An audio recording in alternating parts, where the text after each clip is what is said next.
Então, pessoal, depois do intervalo, então vamos continuar com a sessão aqui. Neoplasias coloretais. Quarta sessão, apresentação de casos clínicos e preparo do cólon. A primeira apresentação vai ser o Dr. Márcio Lamas Lopes, que é cirurgião endoscopista do nosso serviço de endoscopia aqui do Hospital 9 de Julho. Por favor, Márcio. Boa tarde. Agradecer mais uma vez o convite de estar participando aqui do DAD. E a gente vai falar um pouquinho de um caso que veio para o nosso serviço. Um paciente sexo masculino, 60 anos, de comorbidades apenas hipertensão. Ele realizou uma colonoscopia em outro serviço no mês de novembro do ano passado. E nesse laudo, nessa colonoscopia, eles identificaram alguns pólipos em cólon transverso, descendente, né, sendo entre hiperplásicos e adenomas, e no cólon sigmoide. No total desses pólipos, pelo laudo, um número menor de 10 pólipos ao todo. O que veio no anátomo patológico do pólipo do cólon sigmoide, que era um pólipo, que era o mais significante do caso, era um pólipo subpediculado, róseo, com cerca de 12 milímetros de diâmetro. Foi feita uma polipectomia com alça diatérmica. Tá? No anátomo patológico veio um adenoma tubular de atipia intensa e as margens cirúrgicas da ressecção, né, vieram livres. E aqui a gente pensa no segmento. Qual segmento daria para esse paciente? Segundo a Sociedade Europeia e a Americana de Gastroenterologia, elas têm a mesma ideia. Faria um segmento novo para esse paciente de uma nova colonoscopia até em 3 anos. E não foi o que aconteceu. O médico do paciente optou por fazer uma nova colonoscopia e encaminhou essa nova colonoscopia no nosso serviço. E foi no dia 11 agora desse mês, há 2 semanas. No laudo também a gente encontrou alguns pólipos em descendente sigmoide e foi achada a cicatriz, a polipectomia com alça, dessa polipectomia prévia do cólon sigmoide. E o que foi encontrado nesse sigmoide, eu acabei editando e coloquei um vídeo aqui para mostrar para vocês. Opa, vamos dar o play. Então aqui a gente consegue, é a área do sigmoide, uma área que no início a gente achou que fosse inflamada, né? A cicatriz vai aparecer durante o vídeo, está logo após aqui, tem uma retração, após essa lesãozinha que aparece. Para a gente parecia um polipinho plano na hora, esse pólipo plano a gente conseguiu melhor visualizar após uma cromoscopia com índigo, o índigo carmim. E a gente optou por fazer a mucosectomia. Ali deu para ver um pouquinho da cicatriz. Vai mostrar mais depois da polipectomia prévia. Aí a gente está fazendo a elevação da lesão para realizar a mucosectomia. E em seguida passar uma alça diatérmica. No começo a gente fez uma injeção. A gente optou por elevar a lesão com solução de manitol para permanecer mais tempo elevada. Aí a alça. Ali, ó, no meio da lesão dá para ver um pouco da cicatriz e à frente o polipinho plano junto dessa lesão, apesar de ter uma área inflamada junto. Daí passando a alça para fazer a ressecção completa da lesão.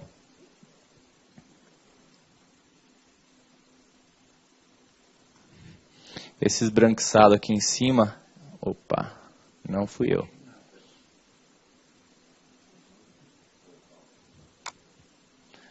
Esse esbranquiçado que estava ali na parte superior, eu vou voltar a apresentar. É da cicatriz da mucosectomia prévia. Aí, tá aí.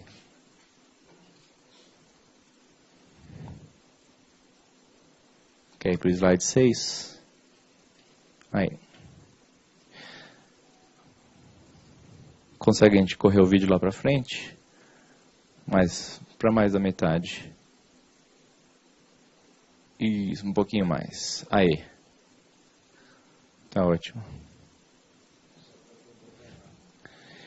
Então aqui essa área esbranquiçada em cima, parece em X, é a da polipectomia prévia.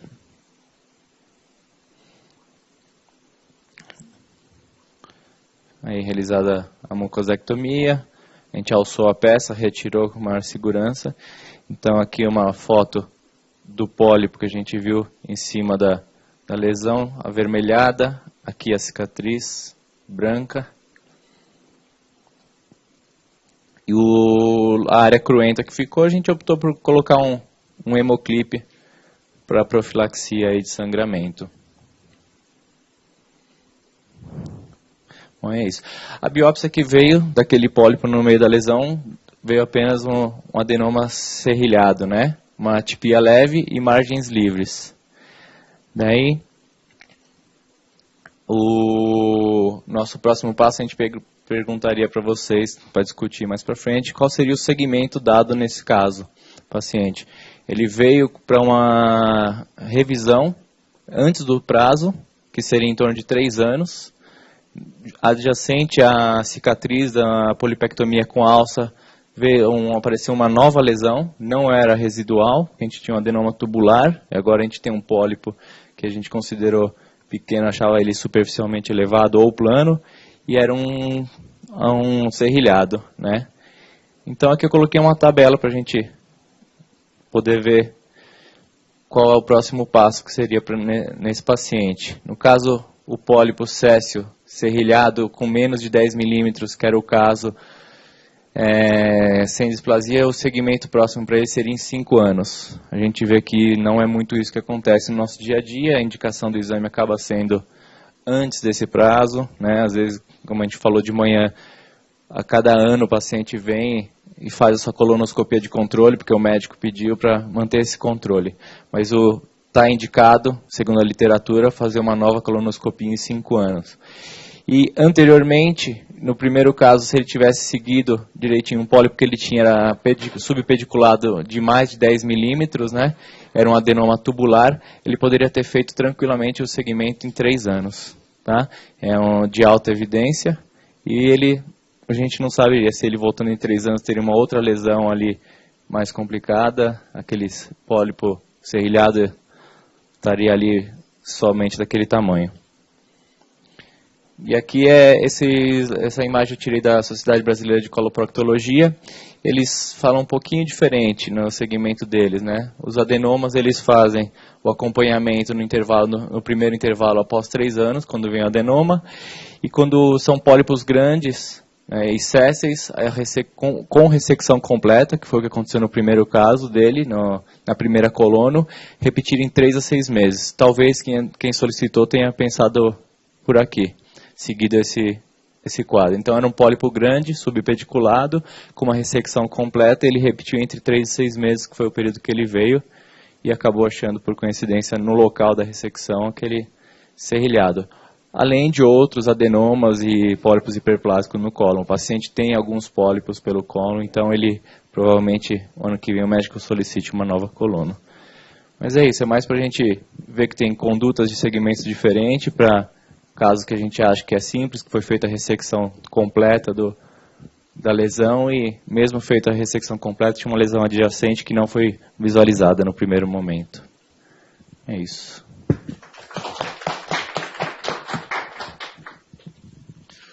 O problema é o seguinte, Márcio, uma das grandes causas de tumor de intervalo é a ressecção incompleta. Tem que fazer um controle da ressecção. Né?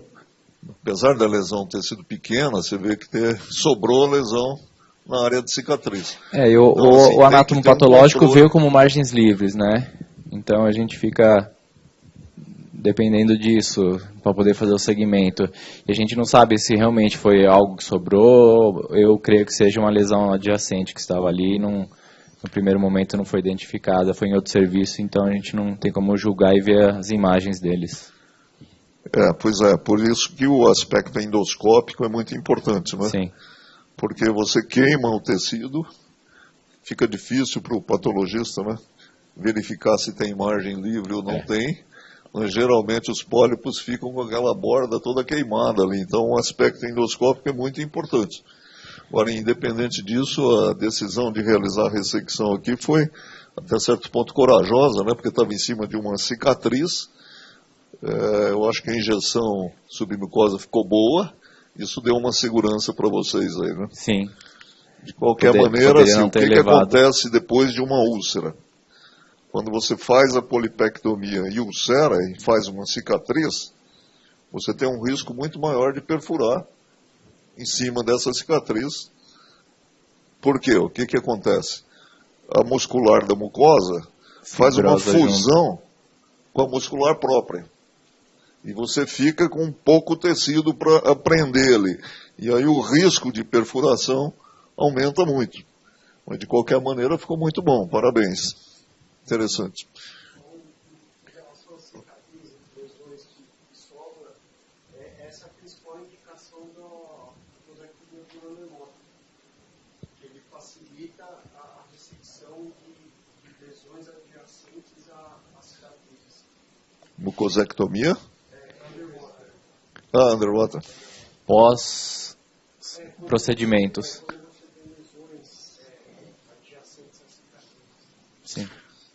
A gente não tem uma experiência grande aí com o underwater, mas se tiver numa posição boa e o líquido ficar numa posição boa, é interessante. Pode ser uma tentativa aí. Mas como ele injetou ali e subiu bem, eu acho que o procedimento foi bem.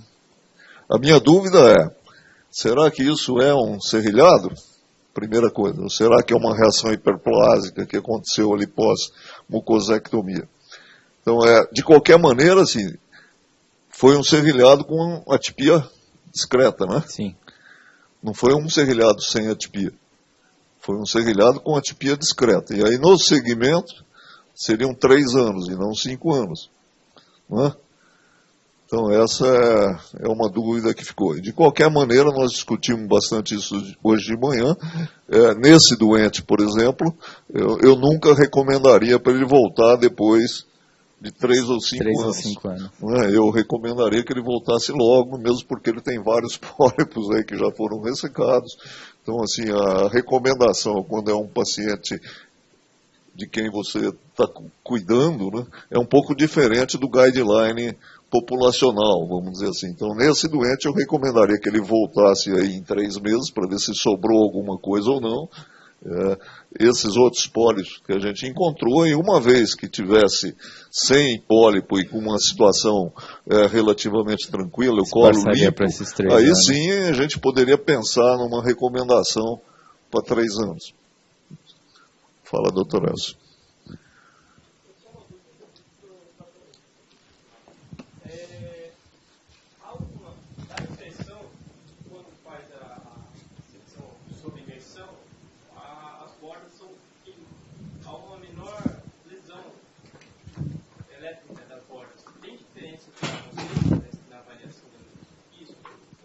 A parte queimada?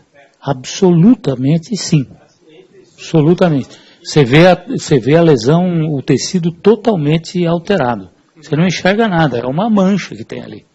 Fica totalmente... Outra vez eu vou trazer um slide para mostrar para vocês. Não, a dúvida era entre a ressecção normal e a sob imersão. Para a gente dá uma impressão de que queima menos as bordas. E a margem, você disse? A margem, há alguma diferença? O senhor tem alguma experiência? Que acho que quando pedem o pedido de anatomopatológico, acabam não colocando se foi sob imersão ou não. Então, creio que não sei se dizer, porque não vem a informação exatamente. E imersão em água, você diz? Isso. Essa é uma pergunta que eu queria fazer. Como é que é tecnicamente? Como é que fica a água ali? Como é que você consegue colocar? É a mesma técnica, só que enche a luz de água, de soro. A gente não faz a injeção da submucosa, a gente não eleva a lesão. Só enche a luz do órgão com a água, né? Mas você enche a luz do intestino? A luz, coloca ali e a mucosa se eleva. Quando a gente faz essa... Como é que a água fica parada ali, para ela ficar underwater? Ela fica embaixo? Depende de jogar, vai meio litro de soro, às vezes até mais, para poder deixar bem... Muda de decúbito, depende. Esvazia a luz e enche de água até encobrir a lesão. E aí não usa, aí você não queima. Ou queima? Passa corrente elétrica. Passa Agora corrente eu entendi elétrica. sua pergunta. Mas a eu impressão- não sei te responder. A impressão é que a borda fica menos danificada. Menos queimada, né? A Menos gente vai ter que queimada. mandar Pode os ser. anátomos. Teoricamente, sim. Mas Inclusive- precisaria a gente fazer um caso específico e ver histologia. Ok. Muito bom. Então vamos passar para a próxima apresentação.